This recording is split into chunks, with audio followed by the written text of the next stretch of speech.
Greetings folks, for those of you who watch my YouTube channel will be quite surprised to see that I'm doing a Game of Thrones video because I've never done one before, and for those of you who've never seen my channel before, welcome.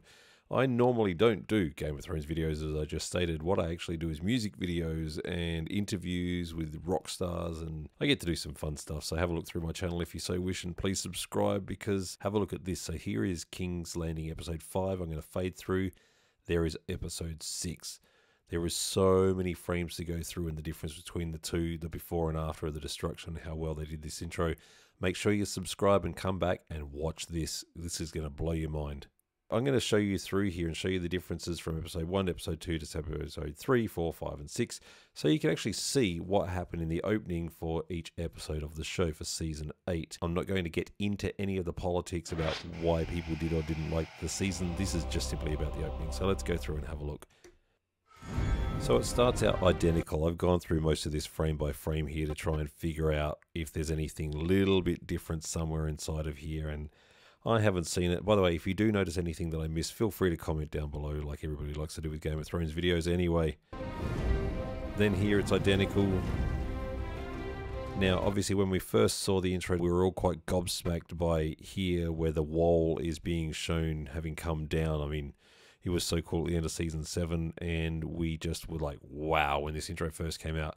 Everything here on all seasons from all episodes rather, from what I could tell is identical. I've looked through little bits and pieces and I've tried to see what I can, but I can't see anything different to this. So let's keep going.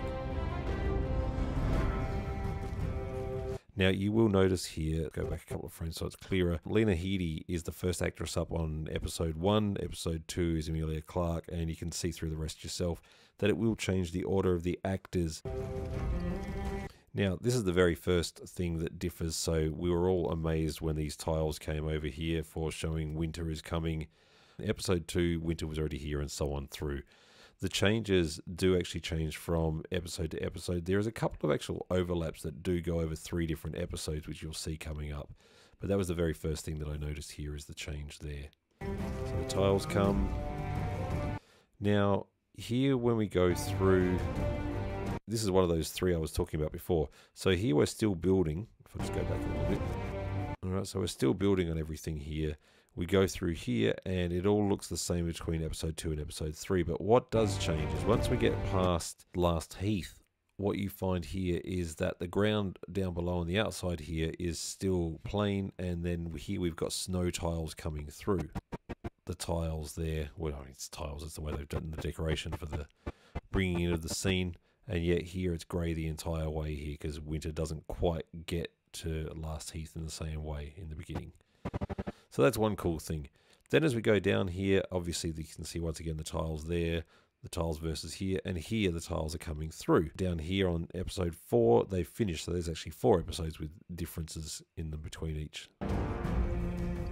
Obviously they're turning over here, and it's kind of cool to watch them in slow motion, so I'll give you a quick frame by frame here. The attention to detail that whoever the team were that created this intro are absolutely amazing with what they did with their job.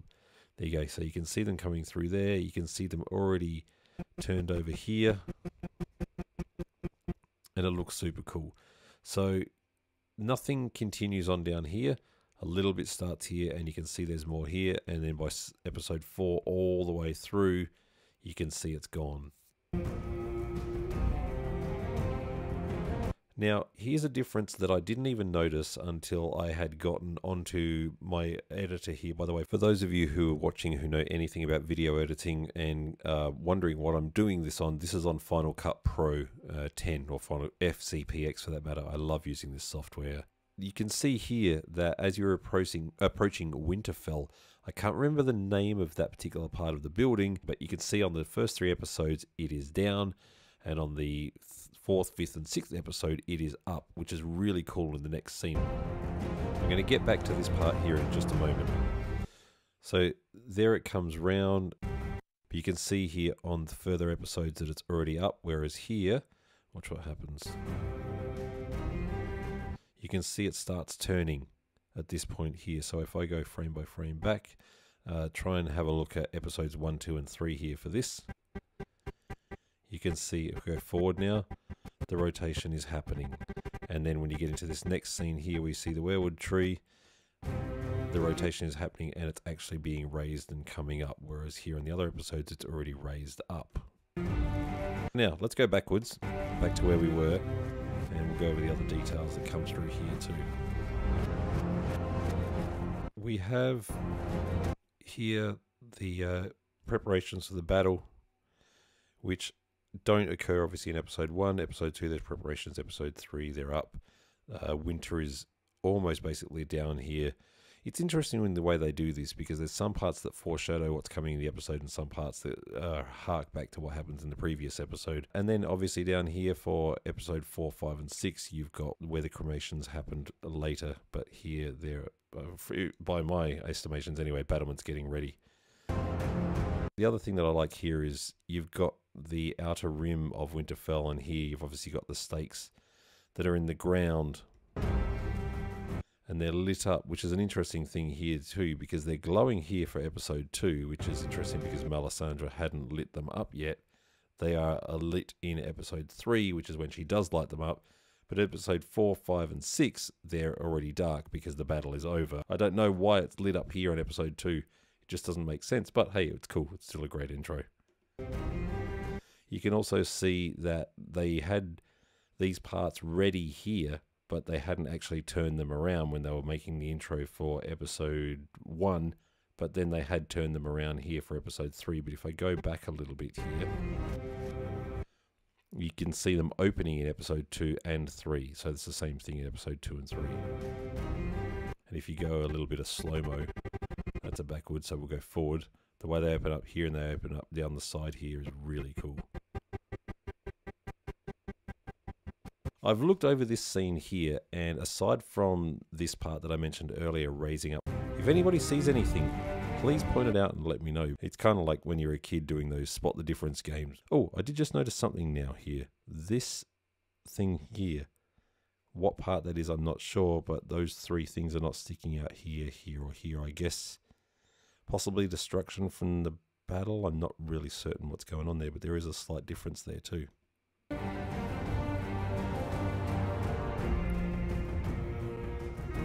Here, the only difference is that above the building, these spots here are dark brown and here they're more grey. The symbolism of that I'm not certain of. You can also see that it's a wider... Oh, hang on, no, there you go. Okay, so that's there. For some reason, the way that they've cut it, it cuts in earlier. So you don't see the sides there, but they're still open there. So anyway, when we continue through here, I noticed this was really kind of cool, only because I didn't realise it when I was watching the show the first time around without these comparisons. The archway is a regular archway, and then here it's cut open. So going down into, I think this is down into the crypts. Oh, that's... Anyway, sorry. You know, honestly, I'm sitting here trying to do this in one take, and I'm so overwhelmed by how much stuff is here. I'm sort of losing my memory on what certain parts are. At least you get a comparison view out of me. Now, here, the important one to watch is episode 3, because you'll notice with everything else, it stays pretty much the same. But episode 3 is obviously where the dead come and the lights start to go out. Here there's only 4 torches still alight there, whereas here it goes 5 on that side and 5 on this side, and it's the same for all the other episodes as well. They're all doing that. But if I go backwards for a sec, and I'll just go forward and go frame by frame, you can see the torches start going out and heading back out towards us as a viewer, because they're fading out, because the dead have arrived. I've gone through this and I can't see any differences in any of these here whatsoever.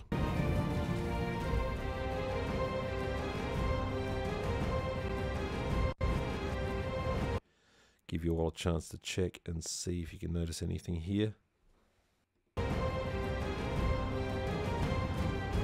So on this here, episode 6, where Dany comes bashing through the gates at King's Landing, that's already been done here. Oh, sorry, that was in episode 5. What am I doing? I lost my mind there. Now, here you get a chance to be able to have a look and see how much difference they made between before Dany had come and after. There are more obvious differences when you get closer up to the Red Keep. This was an interesting one here. I like this. This here, the building is completely fine. The stairs are completely fine, but here you can see the stairs are staggered and a bit wrecked. And this building here looks like it's just had candle wax almost dripping off of a really bad facelift or something. It's kind of, I don't know another way to really explain it, but yeah, there's a difference there. There's here, this building is destroyed, whereas here it's quite fine. This one here looks okay. This here is a bit more destroyed. There's some more here across the top here, and then across here they're broken and damaged. You can see here the tower has been destroyed, whereas the tower is up there. And then across the tops as well, there are parts that are broken. There is also this part here, which is really cool. It's about to come up, if I'm not mistaken. That's the spot. The obvious part here is you've got the rubble down here, which presumably is maybe where the Cleganes fell. Clegane Bowl was pretty epic and cool. Also, keep an eye in the map room here. You've probably even seen this on some other people's videos because I noticed that they had pointed that out. Also, around the sides here, there are other parts which have been destroyed and are gone. I like the mess there, but this is the one here that I really thought was kind of cool. So if I go through frame by frame, far enough to be able to make out the difference. Okay, so here you can see there's 4 sides of what would be an opening. It kind of like, because of the way that they're triangulated there, it's pretty easy to tell. Whereas here, this one has been chopped off right there. This one here is broken off completely, and there's a gold part that is sitting there that's just still showing on its own rather than being a support here. This one's completely broken off, and this one's a bit damaged and chipped out too. Once again, you can see the mess of this here was a clean area, and now there's just destroyed parts. And if you look down in here, you can see cracks of where there is a crack in the floor. The one thing I haven't done yet, which maybe I should do right now just quickly, is have a look at the map room where Tyrion walks through in episode 6, which is the same area that Jaime and Cersei meet up just before they're going down and getting killed by the falling debris. I'm not actually certain yet whether that's going in the same direction, because I watched the episode a second time and thought, oh, I need to check that. So here's a look at the map room from the debris after the battle of episode 5, where Daenerys destroys everything. And you can see there's a kind of a Y shape in the way that it looks on the map there. So you can see here with Tyrion walking through the map room that there it is, and it branches off in a Y shape and goes through this part of the map. Here's a look at a side-by-side view of Tyrion versus what was happening in the episode intro. Continuing on here, you go through into the throne room. Sorry, no, this is the keeps underneath. Yeah, this was kind of cool. I like this here. You'll notice something that we don't actually see happen in the episode, but is kind of cool from the intro here. There are dragon skulls here underneath the Red Keep. And in episode 6, this one on this side is actually crushed. You can see there above the title of Bernadette Caulfield, the ear bones or something of the dragon stick up quite high, but here it's destroyed and it's quite flat. I thought that was a kind of a cool little detail that they threw in there as an extra. And then the last difference that I noticed, which is right here where the banner comes up and you get the Lannister lion. In all the first 5 episodes, the lion is sitting here inside of the insignia above the Iron Throne for the first 5 episodes, but in episode 6 it is gone because Cersei has fallen, or she's died. Now it is no longer held by the Lannisters. That's the last thing in there that I noticed that was a difference. All of these parts here are identical. I looked through everything. All of the houses that are here that are shown are exactly the same through everything. So that's it for that. I hope you enjoyed this video and have yourselves a wonderful day, and enjoy your celebration or commiseration of Game of Thrones ending, depending on how you felt with the show. Thanks for watching. Bye bye.